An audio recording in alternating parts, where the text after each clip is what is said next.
tinatanggap, na ganun lang nawasak ka lahat. Di ko na pangatawanan na hindi kita iiwan, kaso lang hindi na kita kayang samahan pa dyan sa kadiliman. Pinagpapasalamat ko pa rin yung mga araw at gabi na naging sa'kin ka. Wala tayong magagawa, di tayo aandar kung meron ng palyadong makina.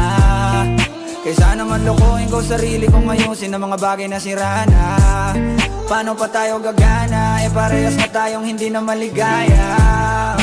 Huwag mo ngang isisi sa'kin ang lahat kung bakit ba sa atin ay nangyari to. Hindi ko kasalanan na hindi ko nakayanan ang pagbago ng ugali mo. Sinubukan ko na maintindihin kita, mas lalo kong nakikita na hindi tayo para sa isa't isa. Pwede ka na makalaya,